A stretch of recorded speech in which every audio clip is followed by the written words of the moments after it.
السلام علیکم دوستو، آج میں آپ کے لیے لے کے آئی ہوں اندھیری رات کا چھٹا اور آخری حصہ۔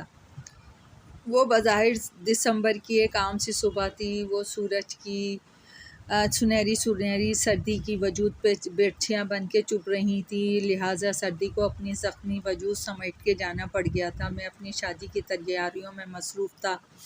اس دن بھی کاموں کی فہرست تیار کر چکا تھا، مگر مجھے نہیں پتا تھا وہ دن میرے لیے کیسی تاریخیاں لے کر آ رہا تھا۔ میں لا علم تھا اس بھیانک حادثے سے۔ ہم بھی لا علم ہوتے ہیں۔ اگر ہمیں علم ہو جائے کہ ہم کبھی اس بھیانک حادثے کو پیش ہی نہ آنے دیں جو ہمیں خالی ہاتھ کر دینے والا ہوتا ہے، کم از کم اپنی طرف سے تو پوری کوشش کر ڈالیں۔ بہرحال ایسا ہوتا نہیں ہے۔ میں ناشتے کی ٹیبل پر بیٹھا ہی تھا کہ ثمینہ آنٹی کی کال آ گئی۔ انہوں نے جو خبر سنائی، اس نے ایک جھٹکے سے میرے قدموں تلے سے زمین کھینچ لی۔ ساتوں آسمان بلا توقف ایک ساتھ مجھ پہ ٹوٹ پڑے اور میرے وجود کو پاتال میں دھکیل گئے۔ ثمینہ آنٹی نے بتایا کہ رمشال غائب ہو گئی ہے۔ میں سیل یوں ہی ہاتھ میں لیا تیر کی طرح اڑتا ہوا وہاں پہنچا، مگر میری ساری پھرتیاں دھری کی دھری رہ گئی۔ جو ہونا تھا وہ ہو چکا تھا۔ سانپ گزر چکا تھا اور میں لکیر پیٹنے کے علاوہ کچھ نہیں کر سکتا تھا۔ رات کا پچھلا پہر دبے پاؤں آگے بڑھ رہا تھا۔ آسمان گو کہ چاند تاروں تھے، مگر جب آپ کے اندر تاریکیوں کا راج ہو تو بیرونی روشنیاں پھر کچھ کام نہیں دیتی۔ ہوتا ہے بعض اوقات ایسا کہ ہم کسی شخص کو کوئی اہمیت نہیں دیتے، مگر جب وہ ہم سے چھن جائے تو کھو جائے، تب ہمیں علم ہوتا ہے کہ وہ تو ہمارے لیے بہت اہم تھا، تاہم اس کے بنا ہم کچھ بھی نہیں۔ جب وہ پاس تھی تب مجھے بھی اس کی اہمیت کا اندازہ نہ تھا، اور جب مجھے پتہ چلا کہ وہ میرے لیے کیا تھی تو وہ کہیں بھی نہیں تھی۔ میں نے اپنی جلتی آنکھوں کے ہتھیلیوں کی پشت سے مسئلہ اپنے سامنے وشال کو دیکھ کر میں نے چپ چاپ سر جھکا لیا۔ رمشال کو واپس چاہتے ہو تو ہمارا ایک کام کرنا ہوگا۔ میں نے ایک جھٹکے سر اٹھا کے دیکھا۔ تم رمشال کو فرتے جذبات سے مجھ سے مکمل بات نہ ہو سکی۔ وہ صحیح سلامت ہے۔ اگر اس کی خیریت چاہتے ہو تو تمہیں بہرحال ہمارا کام کرنا ہوگا۔ میرا بس نہیں چل رہا تھا کہ اس کا منہ توڑ دوں، مگر یہ وقت تحمل سے کام لینے کا تھا۔ کیا کرنا ہوگا مجھے؟ میں نے خود پہ قابو پا کر کہا۔ تم اس کے لیے کیا کر سکتے ہو؟ سب کچھ۔ میرا لہجہ حتمی تھا۔ کام ذرا مشکل ہے، اس لیے سوچ لو۔ میں ہر کام کے لیے تیار ہوں، چاہے مجھے پہاڑ کھودنا پڑے، میں نے اٹل لہجے میں کہا، مگر مجھے نہیں پتا تھا کہ اس کے اگلے الفاظ مجھے برف میں دھکیل دیں گے۔ وہ کہہ رہا تھا، پہاڑ تو نہیں، البتہ تمہیں قبر میں ضرور کھودنی پڑے گی۔ ہمیں 40 مردے چاہیے اور یہ کام تمہیں پرسوں یعنی چاند کی 29 کو شروع کرنا ہے۔ میری طبیعت اتنی خراب تھی کہ مجھے ہاسپٹل جانا پڑ گیا۔ میڈیسن لے کے میں باہر نکل رہا تھا جب تیزی سے اندر آتا ایک شخص مجھ سے ٹکرا گیا۔ او سوری، ویری سوری۔ اس نے دوا کا شاپر اٹھا کر مجھے دیا۔ It is okay. میرے لبوں کو اخلاقاً ایک پھیکی سی مسکراہٹ نے چھوا۔ میں نے محسوس کیا وہ میرے دائیں جانب چونکتے ہوئے انداز میں دیکھ رہا تھا۔ وہ اگرچہ گندمی رنگ اور عام سے نقوش کا مالک تھا، مگر اس کے باوجود اس کی شخصیت میں بلا کی جاذبیت تھی۔ آپ کا نام جان سکتا ہوں؟ اس نے دائیں ہاتھ کی مٹھی بند کر کے شہادت کی انگلی کی نوک سے تھوڑی کھجائی۔ اذہان عمر۔ میں نے ہاتھ مسافے کے لیے اس کی جانب بڑھایا۔ آئی ایم شاہ میر ہاشمی۔ اس نے گرم جوشی سے میرا ہاتھ دبایا اور میرے ذہن میں ایک چھماکا سا ہوا۔ Ammar Shah Mir Hashmi, Pakistan ghost hunter organization. تو تم گھوسٹ ہنٹر ہو نا؟ اب چونکنے کی باری اس کی تھی۔ میں نے عمار شاہ کا حوالہ دیا تو وہ مسکرایا۔ ہاں مجھے یاد ہے وہ، حالانکہ جس فیلڈ میں ہوں اس میں میرا واسطہ اتنے لوگوں سے پڑتا ہے کہ انہیں یاد رکھنا ممکن نہیں، مگر عمار شاہ ان لوگوں میں تھا جو ذہن و دل میں خود بخود اپنی جگہ بنا لیتے ہیں۔ وہ میرے ساتھ چلتا پارکنگ تک آ گیا۔ ویسے تم اس چکر میں کیسے پھنس گئے؟ کس چکر میں؟ میں نے غائب دماغی سے پوچھا۔ وہی وشال وغیرہ۔ میں حیرت سے اچھلا۔ تم جانتے ہو اسے؟ ظاہر ہے، میرا تو دن رات انہی لوگوں سے واسطہ پڑتا ہے، اور یہ وشال، یہ تو بہت خبیث ہے یار۔ میری کہانی طویل ہے، چلو کسی ریسٹورانٹ میں چلتے ہیں، کافی کا موڈ ہو رہا ہے، میں نے ہلکے پھلکے لہجے میں کہا، اور کچھ دیر بعد ہم لوگ ایک کافی شاپ میں بیٹھے تھے۔ وہ 24 نومبر 2005 کا دن تھا۔ میں نے بتانا شروع کیا۔ وہ کافی سے اٹھتی بھاپ کے مرغولوں کو دیکھتا ہوا میری بات سن رہا تھا۔ اس نے دائیں پونی میز پہ ٹکا رکھی تھی اور مٹھی بند کر کے شہادت کی انگلی کی نوک پر تھوڑی ٹکائے رکھی تھی۔ میری بات مکمل ہونے تک کافی ٹھنڈی ہو چکی تھی۔ آج مجھے وشال کے گھر لے کے چلو، ذرا دیکھتے ہیں وشال کو بھی۔ تم اس کو کیسے جانتے ہو یار؟ ابھی 6 ماہ پہلے میرے پاس ایک کیس آیا تھا، وہ اسی کے متعلق تھا۔ ایک لڑکے کو اس نے دبوچا ہوا تھا۔ وہ لڑکا بے حد ڈرپوک تھا۔ بہرحال اب وہ ٹھیک ہے۔ اس نے کافی کا کپ اٹھایا اور ویٹر کو آواز دینے لگا، تازہ کافی لاؤ یار، یہ تو کولڈ ہو گئی ہے۔ مجھے کولڈ کافی پسند نہیں۔ سمیر کے کمرے میں سارا سامان نکلوایا گیا، صرف ایک کارپیٹ، ایک گلاس ٹیبل وہیں رہنے دی گئی تھی۔ شیشے کی میز کے عین وسط میں پتھر کا نفیس چراغ کی طرز کا چھوٹا سا شمعدان رکھا تھا، جس پر ایک بڑی سی موم بتی موجود تھی۔ پاس ہی شیشے کے ایک بڑے پیالے میں مختلف اقسام کے پھول رکھے تھے۔ مغربی دیوار کے ساتھ لکڑی کا اگربتی دان پڑا تھا، جس میں شاہ میر کی تیار کردہ کئی کافور کی اگربتیاں ٹنگی ہوئی تھیں۔ آؤ وضو کر لیں۔ شاہ میر واش روم کی جانب بڑھ گیا۔ کچھ دیر بعد ہم دونوں وضو کر چکے تھے۔ یار تم نے نویرہ کے گھر والوں کے بارے میں تو بتایا ہی نہیں۔ وہ اپنی شرٹ کے فولڈ کیے ہوئے بازو کھولتے ہوئے بولا، ہاں، نویرہ کی ایک خالہ تھیں جو اس کی شادی سے چند ماہ بعد چل بسی۔ مجھے جو معلوم تھا میں نے بتا دیا۔ کمرے میں داخل ہو کے اس نے دروازہ بند کر دیا۔ پہلے اس نے اگربتیاں جلائیں، پھر اگربتی کو لائٹر کا شعلہ دکھایا۔ زرد شعلہ تاریکیوں کو چاٹنے لگا۔ کافور کی تیز مہک کمرے میں چکرانے لگی۔ وہ آ کر میز کے پاس بیٹھ گیا۔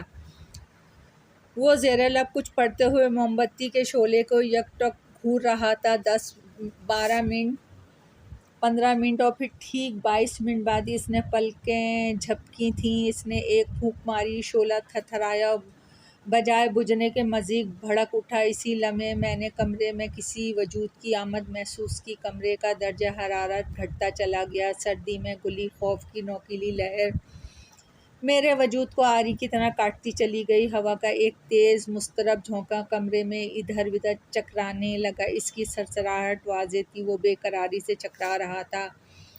شاہ میر اب تھوڑی گھٹنوں پہ ٹکائے آنکھیں بند کیے کچھ پڑھ رہا تھا۔ بے قرار جھونکا اگربتیوں کے پاس سے تیزی سے گزرا۔ اگربتیوں کا دھواں بری طرح لہرایا، ان کے سرے پہ ننھی چنگاریاں چمکیں اور پھر وہ عام انداز میں سلگنے لگیں۔ جھونکا کھڑکی کی سمت لپکا، سفید باریک پردے بری طرح پھڑپڑائے، پھر وہ ایک واضح سرسراہٹ سے دروازے کی جانب بڑھا۔ غالباً وہ باہر نکلنے کی کوشش کر رہا تھا، پھر وہ ہمارے عین سر سے گزرا۔ میں نے خوف کے یک جھونکے کی ٹھنڈک کے اندر تک محسوس کی۔ شاہ میر کے بال بری طرح اچھلے اور فوراً ہی نیچے ہو گئے۔ بے قرار جھونکا دیوانہ وار موم بتی کی جانب دیوانہ وار لپکا۔ زرد شعلہ بھڑکتے ہوئے لرزا اور مزید بھڑک اٹھا۔ پھر میں نے محسوس کیا کہ مضطرب و بے چین جھونکے نے نڈھال انداز میں اس موم بتی کے عقب میں سسکی سی بھری ہو۔ جیسے اسی پل، ہاں عین اسی پل، شاہ میر نے آنکھیں کھول دیں۔ اس کی آنکھیں انگاروں کی طرح دہک رہی تھیں۔ سسکی اب کہ واضح ابھری، خوف و اذیت کی ملی جلی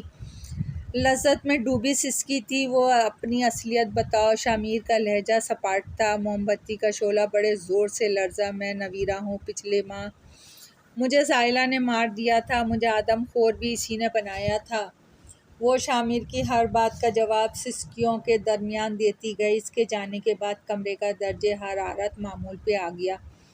نویرہ کی بتائی گئی جگہ سے اس کی ہڈیاں نکال کے جنازہ پڑھا کے دفنا دیا گیا۔ ٹھیک 2 دن بعد رمشا واپس آ گئی۔ شاہ میر نے ہی کوئی عمل کیا تھا جس سے وشال رمشال کو واپس کرنے پہ مجبور ہو گیا تھا۔ رمشال اپنے گھر آ چکی تھی اور وشال اب تمہیں زیادہ تنگ نہیں کرے گا، لیکن 24 نومبر کو بہرحال وہ اپنا کہا پورا کرے گا۔ میں اس کے لیے اب سے مجبور نہیں کر سکتا۔ دراصل کچھ عرصے پہلے میں نے اس سے ایک معاہدہ کیا تھا کہ جس کی رو سے وہ میری ایک بات مان چکا ہے، اور اس نے مجھ سے جو بات منوائی ہے وہ یہ کہ 24 نومبر کو تم سے بدلہ لینے والی ہے، مگر ایسا بھی نہیں کہ تم بالکل ہی بے بس ہو۔ یار اللہ کا بہت بڑا احسان ہے کہ اس نے ہمیں مسلمان بنایا ہے، اور ہماری خوش قسمتی کا عالم دیکھو کہ ہم اللہ کے محبوب کی لاڈلی امت ہیں۔ آنسو میری آنکھوں سے لڑکیوں کی طرح صورت میں بہہ رہے تھے، میں ہمیشہ غافل رہا تھا اللہ کی رحمت سے اور ظلمتوں میں بھٹکتا پھرا تھا، حالانکہ در نجات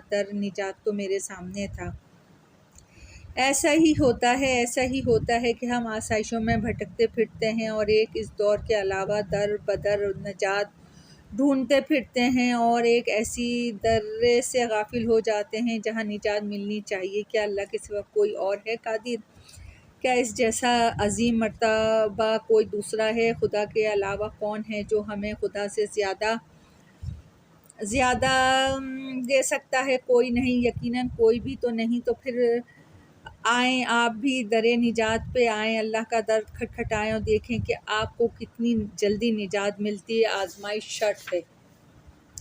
یہاں سے میری زندگی کا ایک اور نیا موڑ شروع ہوا۔ دعا کی بدولت میں اللہ کے بے حد قریب ہو گیا، اور اللہ وہ تو ہے ہی ہمارے قریب، شہرک سے بھی قریب تر۔ یہ تو انسان ہے جو جان نہیں پاتا، انسان خدا سے غافل ہے، مگر خدا انسان سے غافل نہیں ہے۔ گناہ گاروں کے بڑے بڑے گناہ وہ یوں پل بھر میں معاف کر دیتا ہے کہ جس کی کوئی مثال نہیں۔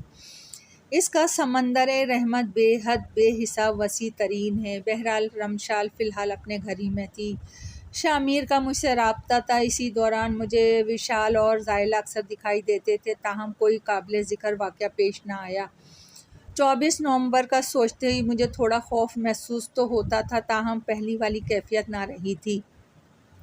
دن اسی طرح رات کا دامن تھام کے گزرتے رہے، چاند سورج کا کھیل تسلسل سے جاری رہا اور وقت تیزی سے گزرتا رہا۔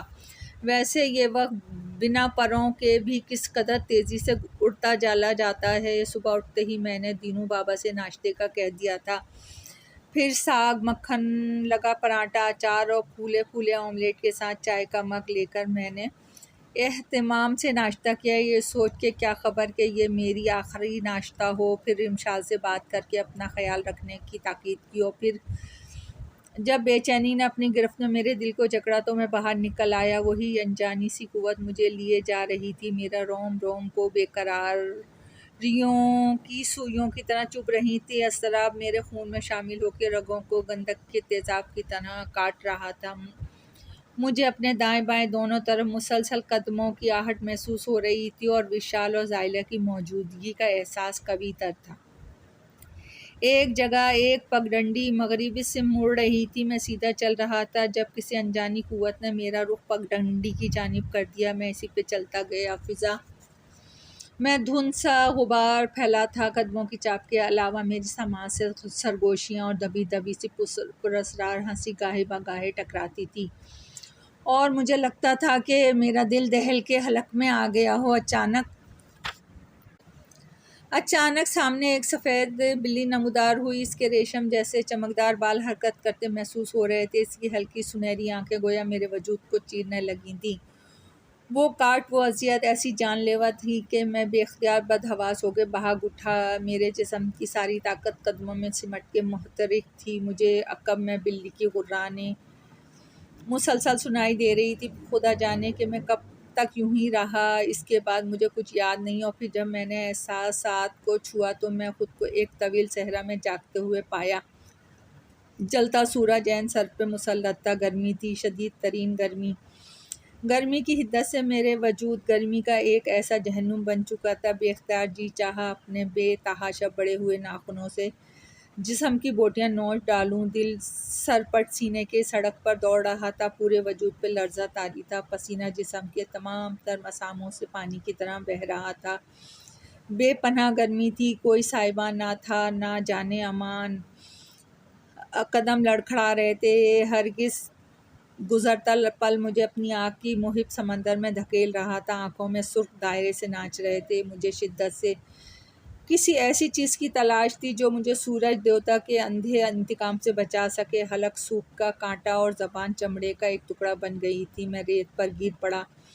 میں نے دیکھا کہ آسمان پہ سیاہ لمبے پروں، دھنستی ہوئی سرخ آنکھوں اور نوکیلی کریہ مڑی ہوئی زرد چونچ والے پرندے ایک دائرے کی شکل میں گھوم رہے تھے۔ مجھے ان سے بے حد خوف محسوس ہوا۔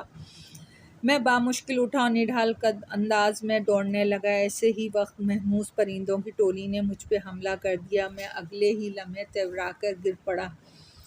گرم ریت سے بغل گیر ہوتے ہی پسینہ بھاپ بن کے اڑ گیا۔ میں نے وقت آنکھیں کھولیں میرا جسم ارتعاش برپا ہوا تھا، اعصاب تنے گئے تھے، منحوس پرندے آہستہ آہستہ میرے گرد گہرا تنگ کر رہے تھے۔ دفعتاً مجھے اپنے پاؤں میں بے تحاشا جلن محسوس ہوئی، اذیت تلوار کی طرح رگوں کو کاٹتی چلی گئی۔ میں نے تیزی سے پلٹنا چاہا مگر گردن اکڑ کے رہ گئی تھی۔ میں نے دھیرے سے پتلیوں کو گھمایا جہاں تک میری نگاہ کام کر سکتی تھی۔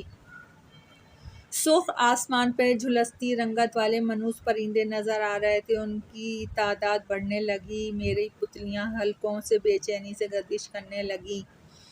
بے پناہ گرمی کا احساس، ریت میں سلگتے ذرات کی چبھن، تیزی سے بہتا پسینہ، سب چیزیں ذہن سے محو ہو گئیں۔ یاد تھا تو بس پرندے، منحوس پرندوں کی ٹولیاں عین میرے سر کے اوپر میری آنکھوں میں جھانک رہی تھیں۔ پرندے اتنے قریب آ گئے تھے کہ میں ان کے پھولے پیٹ، دانوں سے بھرے غلیظ گردنیں اور باریک پیلی اور سرخ نگاہوں سے جھانکتی وحشت دیکھ رہا تھا۔ وقت صدیوں پر محیط ہو گیا تھا اور صدیاں محض لمحہ بھر میں سمٹ کر پھر سے اڑ گئی تھیں۔ وہ یکلخت مجھ پہ جھپٹے، باریک مکردہ خمدار چونچیں میرے جسم میں گھسیڑیں اور گردنوں کو ادھر ادھر جھٹکنے لگیں، اذیت آری کے دندانوں کی طرح، تلوار کی نوک کی طرح میرے وجود کو کاٹتی چلی گئی۔ دفعتاً وہ پیچھے ہٹ گئے۔ کیا انہوں نے اپنا ارادہ ترک کر دیا تھا؟ میرے اندھیرے میں ڈوبتا ہوا ذہن خوش فہمیوں کے نقلستان میں کھو گیا، لیکن اگلے ہی لمحے ان کی سینکڑوں ہزاروں چونچیں میرے جسم میں پیوست ہو گئیں۔ اذیت، بے حد اذیت، بے پناہ اذیت، آخری احساس اذیت کا ہی تھا۔ پھر حواس کے جھلستے لمس پر میں کرنٹ کھا کے بری طرح اچھلا۔ پرندے غائب تھے، رات بھری جھولی بھر کے نکل آئی تھی اور اب فراخ دلی سے تاروں کے سکے فضا میں اچھال رہی تھی۔ پھر آسمان پہ چاند نکل آیا، رات کی جھولی خالی ہو گئی، لہٰذا وہ پلو جھاڑ کے بیٹھ گئی۔ چاند کی رنگت سرخی مائل تھی، تاہم روشنی اس قدر تھی کہ دن کا گمان ہوتا تھا۔ میں اٹھ کر ایک طرف چل دیا۔ عجیب سی جگہ تھی وہ، جھلسی ہوئی سرخ مائل، ریت کے ٹیلے، اکا دکا درخت تھے، انتہائی طویل قدامت درخت، سر پوری طرح اٹھا کے دیکھنے پہ بھی نظر جن کے سروں کو دیکھنے سے قاصر تھی۔ اچانک میں ٹھٹک گیا۔ میرے سامنے ایک بستی تھی۔ عجیب و غریب گھر تھے، تانبے کی جھلسی ہوئی رنگت والے اور دراز قد مکانوں میں رنگت والے لوگ تیزی سے چل پھر رہے تھے۔ ان کی رنگت میں چمکدار تانبے کی آمیزش تھی اور نقش عجیب پراسرار جن کو دیکھ کے پسینے چھوٹ جاتے۔ میں ان عجیب بے چینی پائی جاتی تھی۔ وہ عجیب سی زبان چلا کے کچھ بول رہے تھے، سب بے چینی سے چلاتے ہوئے بھاگ رہے تھے۔ ان سب کا رخ مغرب کی سمت تھا۔ انجانے خوف سے میرا کلیجہ خون میں گھلنے لگا۔ میں بھی ان کے ہمراہ ہو لیا۔ ہر کسی کو اپنی اپنی پڑی تھی، کسی کے پاس اتنا وقت نہیں کہ مجھ پر توجہ دیتا۔ بستی کے عقب میں ایک بلند ترین پہاڑ تھا۔ پہاڑ کی چوٹی پہ کچھ لوگ کھڑے تھے اور زبان اور ہاتھوں کے اشارے سے باقیوں کو بھی وہیں بلا رہے تھے۔ غالباً بستی پہ کوئی آفت آنے والی تھی، اسی لیے سب لوگ۔ میں بھی بھاگ اٹھا مگر پتھروں پہ چلنا آسان نہ تھا۔ تھوڑی دور چل کر ہی میں ہانپ اٹھا۔ تقریباً آدھا پہاڑ چڑھنے کے بعد میں بری طرح تھک گیا۔ آگے راستہ بے حد دشوار تھا، جبکہ وہ لوگ یوں دوڑ رہے تھے گویا ہموار زمین پہ چل رہے ہوں۔ پھر عجیب بھیانک گھڑگھڑاہٹ سی پھیل گئی، جیسے بھترایا ہوا طوفان آیا ہو۔ خوف نے میرا کلیجہ کھرچ ڈالا، لہو رگوں میں منجمد ہونے لگا۔ لوگ چلانے لگے۔ میں بری طرح بدحواس ہو کے درخت پہ چڑھنے لگا۔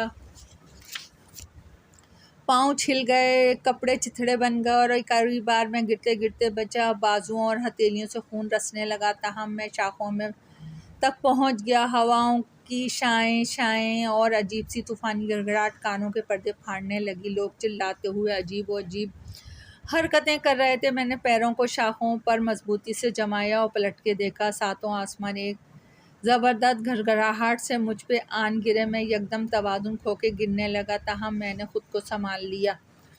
ریڑھ کی ہڈیوں اور پورے وجود میں خصوصی پیروں میں بھوری چوٹیاں رینگ گئیں۔ بستی کی طرف سے ایک آگ کا طوفان بہتا ہوا آ رہا تھا اور پانی کے وجود میں گھلی آگ کی لہریں اچھلتی کودتی سر پٹکتی رہی تھیں۔ ان لہروں نے جیسے ہواؤں کو ہانک کر آگے لگا لیا رکھا تھا۔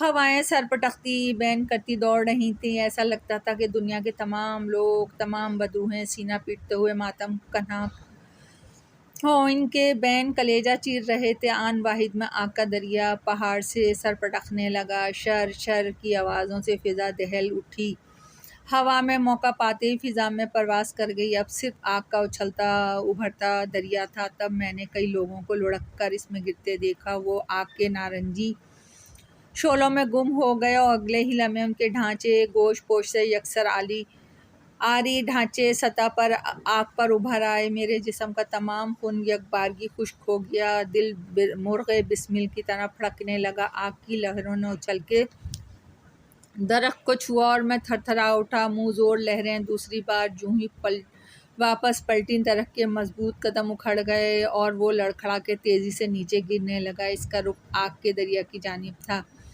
میں نے گرتے گرتے درخت سے پہاڑ پہ چھلانگ لگاتی۔ چوٹیاں تو آئی ہوں گی مگر مجھے احساس نہ ہوا۔ اسی پل لہروں نے اوپر کا رخ کیا۔ میں اگرچہ ان کی پہنچ سے دور تھا، تاہم آگ جیسے پانی کے چند چھینٹے میرے ہاتھوں پر اچھل کے پڑے۔ میرے ہاتھوں کو جیسے تیزاب نے چاٹ لیا تھا۔ اذیت نے اپنا شکنجہ سخت کر دیا۔ طویل قدامت بھاری درخت ایک دھماکے سے گرا۔ لمحہ بھر کو نارنجی دریا میں شگاف پیدا ہوا۔ نارنجی آگ کی لہریں نیچے بیٹھتی چلی گئیں اور اگلے ہی لمحے درخت کو ڈبو کر اوپر آئیں۔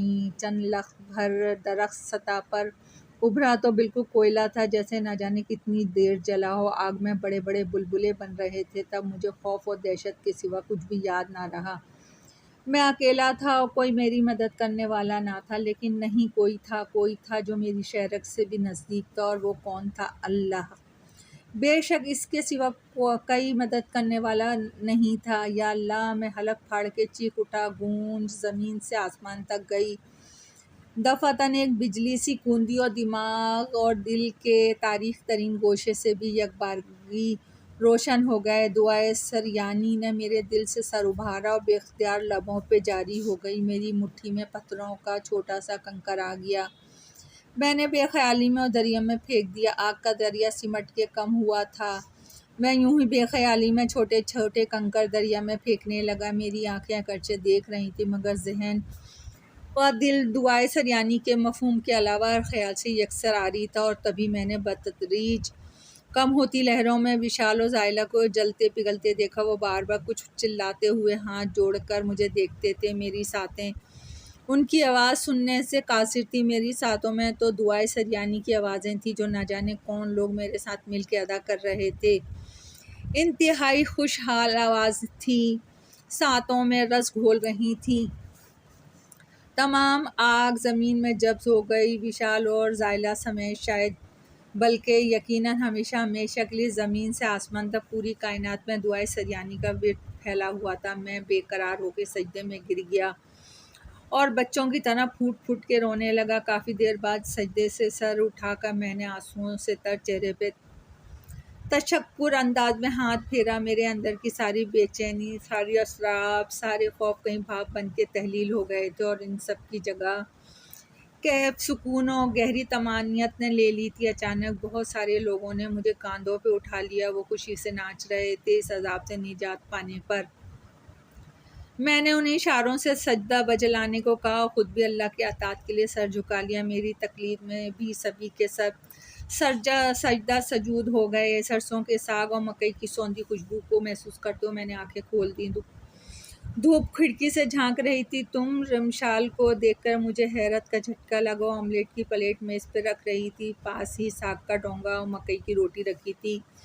ہاں، میں نے سوچا خود ہی یہاں چلی آؤں کہ آپ کا تو مجھے رخصت کروانے کا کوئی ارادہ نہیں۔ اس کے ملحہ چہرے پہ خفگی کے سائے تھے۔ نکاح کے بعد میں پہلی بار اسے یوں فرصت سے دیکھ رہا تھا، کیونکہ میں نے اب خوف و خدشات کی قید سے آزاد تھا۔ اللہ فرماتا ہے، میں رب ہوں، میرے پاس ظلم نہیں اور میں ظلم نہیں کرتا، بس طلب کر پا لے گا۔ اللہ کے پاس واقع ظلم نہیں، وہ ظالم نہیں، ظلم نہیں کرتا۔ ظلم تو ہم کرتے ہیں، خود اپنے آپ پر اللہ کی ذات سے غافل ہو کے، اللہ کی یاد سے غافل ہو کر ہم اپنی اصلیت یعنی خدا کی بندگی، اس کے اطاعت کو بھول کر دنیا میں کھو جاتے ہیں۔ تب ہمیں سنبھالنے کے لیے خدا درد کی، تکلیف کی، آزمائش یا مصیبت کی ٹھوکر لگاتا ہے، جسے کوئی شخص عالم دیوانگی میں چاند پر نظر جمائے جا رہا تھا۔ وہ یہ تک بھول چکا تھا کہ اسے راستہ دشوار ہے، اسے بہرا زمین پر ہی چلنا ہے، اسے ہوش میں لانے کے لیے ایک ٹھوکر کی ضرورت ہوتی ہے۔ یہ ٹھوکر اسے سامنے دیکھنے پر مجبور کرتی ہے اور یوں وہ مزید ٹھوکریں کھانے سے بچ جاتا ہے۔ اسی طرح ہمیں ہوش حواس میں لانے کے لیے خدا پریشانیوں کی ٹھوکر لگاتا ہے۔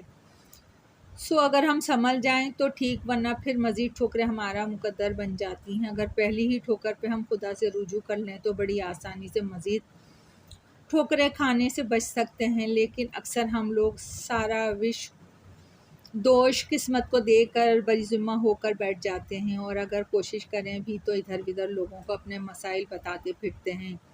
یوں بجائے ٹھوکر کھا کے سنبھلنے کے ہم بھٹک جاتے ہیں، گمراہ ہو جاتے ہیں۔ گمراہی صرف تباہی لاتی ہے۔ ہمیں مصیبت میں یہ دعا کرنی چاہیے کہ اے اللہ، اگر یہ آزمائش ہے تو ہمیں اس میں پورا اتارنے کی توفیق عطا فرما، اور اگر یہ مصیبت ہے، ہمارے گناہوں کی پاداش ہے، تو ہمارے گناہ معاف فرما دے کہ بے شک تیری رحمت ہمارے گناہوں سے بڑی ہیں۔ اور پھر تاثیر دیکھیں، مصیبت کے وقت واویلا کرنے سے کچھ حاصل نہیں ہوتا، صبر مانگنا چاہیے کہ صبر کا اجر بہت زیادہ ہے۔ اچھا تو جناب، رخصتی تو آپ کی ہو چکی ہے، اب ذرا میرے کپڑے تو دھونا، اور پہلے یہاں آ کے میرے سر دباؤ، پھر اپنے ہاتھ سے مجھے ناشتہ کروانا، اور پھر میری وارڈروب اور کمرہ بھی صاف کر دینا۔ بس خوش فہمیوں کے سمندر سے نکل آئیں، رخصتی تو سب کے سامنے ہوگی۔ میں تو آج اس لیے آئی تھی کہ آپ کے ساتھ جا کے برائڈل ڈریس کا آرڈر دینا ہے۔ ایک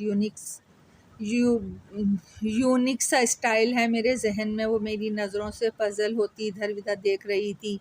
اور میں سے ناشتہ کر کے آ جائیے گا۔ میں اماں جنتے کے ساتھ کچن میں ہوں، گھبرا کے باہر نکلنے لگی، میری پکار پہ تھم گئی۔ آئی ایم ویری لکی کہ تم مجھے ملی ہو۔ اس کے گال دہک اٹھے اور نظریں جھک گئیں۔ اس کے لیے میرا نہیں، اللہ کا شکر ادا کریں، اور آج غالباً آپ نے نماز نہیں پڑھی، اس لیے قضا پڑھ لیں، مجھے آ لینے دیں، دیکھتی ہوں کیسے نماز کی پابندی نہیں کرتے آپ۔ وہ خفگی سے بولتی تیزی سے باہر نکل گئی، اور میں مسکراتے ہوئے وضو کرنے چل دیا، اور دیر تک وضو کے ذریعے اپنے گناہ دھوتا رہا۔ پھر خدا کے حضور اس کی نعمتوں کو شکر ادا کرتے اپنی کوتاہیوں سے اپنے گناہوں کی معافی مانگنے جھک گیا۔ اللہ نے ہمیں لاتعداد نعمتیں عطا کر رکھی ہیں، ان میں سے صرف ایک نعمت کا شکر اگر ہم پہلی سانس سے لے کے آخری سانس بھی ادا کرتے رہیں تو بھی نہیں کر سکتے، اور جو ہمیں ہمارے لاتعداد گناہوں کے باوجود اتنی نعمت عطا کیا جا رہا ہے، تو کیا ہم دن میں محض 5 بار اس کا شکر ادا نہیں کر سکتے؟ جبکہ اس میں فائدہ بھی ہمارا ہے۔ آدھے گھنٹے بعد جب میں نماز سے فارغ ہو کے ناشتے کے لیے کچن میں گیا تو رمشال اماں جنتے کو کرسی پہ بٹھائے خود برتن دھو رہی تھی۔ مجھے خوشی ہوئی کہ اس کے اندر انسانیت ہے، اور ساتھ ہی خود پہ شرمندگی بھی۔ میں نے فریج کھول کے پانی نکالا، میں پانی پی رہا تھا، رمشال نے ایک جھٹکے سے گلاس مجھ سے چھین لیا، میں ہکا بکا رہ گیا۔ کھڑے ہو کے پانی نہیں پیتے، مجھے بے اختیار جھجھری آ گئی ہے، تو مجھے پتا تھا کہ کھڑے ہو کر پانی پینا اسلام میں منع ہے، کھانا کھانا بھی، مگر اکثر بلکہ بیشتر لاپرواہی برت جاتا تھا۔ اب رمشال نے جو بتایا تو میرے رونگٹے کھڑے ہو گئے۔ ایک مرتبہ حضور صلی اللہ علیہ وآلہ وسلم نے فرمایا، اگر تم دیکھ لو کہ کھڑے ہو کے پانی پینے سے کس قدر بدصورت شیطان تمہارے ساتھ پانی میں شریک ہوتا ہے تو تم کبھی پانی نہ پیو۔ الفاظ شاید اور ہوں گے مگر مفہوم یہی ہے۔ اب تو ریسرچ سے بھی ثابت ہو گیا کہ کھڑے ہو کر کھانا پینا صحت کے لیے مضر ہے۔ وہ چمچے صاف کرتی ہوئی نرمی سے بول رہی تھی، توبہ توبہ، میں اتنے عرصے بے خبر رہی۔ اماں جنتے باہر بھاگی، اور میں سوچ رہا ہوں، نادم ہو رہا ہوں کہ ہم اپنے دین سے، اپنے مذہب سے، اپنی بھلائی سے کس قدر دور ہیں۔ ہم اکثر کچھ چیزیں یہ سوچ کے چھوڑ دیتے ہیں کہ ریسرچ میں ان کا استعمال مضر صحت قرار دیا گیا ہے، جبکہ اسی چیز سے ہمیں اسلام میں منع کیا گیا ہوتا ہے۔ تو ابھی وقت ہے ہمارے ہاتھ میں، ابھی وقت کی نبض پر ہماری انگلی ہے، کل ہم وقت کی مٹھی میں ہوں گے، اور ہماری زندگی کی نبض پہ وقت کی انگلی ہوگی، اور وقت کسی کو معاف نہیں کرتا۔ اللہ کو راضی کر لیں، آپ کے محبوب صلی اللہ علیہ وسلم کو راضی کر لیں، دنیا بھی سنورے گی اور آخرت بھی، وگرنہ اللہ کی نافرمانی کی سزا بہت کڑی ہے۔ نمرود، فرعون، شداد اور ان جیسے ہزاروں لوگ آپ کے سامنے نشانہ عبرت ہیں۔ ہر کام کے لیے اللہ ہی سے مدد مانگیں۔ وشال کی اور زائلہ کی مثال اور انجام آپ کے سامنے ہے۔ ابھی ایک رات باقی ہے، زندگی کی تاریخ رات، پھر اس کے بعد قبر کی تاریخیں ابھی ہماری منتظر ہیں۔ خصوصاً پہلی رات، تو اس رات کے لیے کیا تیاری کی ہے آپ نے؟ خدارا حبیب خدا کی خوشنودی ہی اس ہولناک رات میں سہارا دے گی، تیاری کر لیں، ابھی ایک رات باقی ہے۔ دوستو، کہانی پسند آئی ہو تو لائک اور سبسکرائب کیجیے گا، آپ کی دعاؤں کی طلبگار۔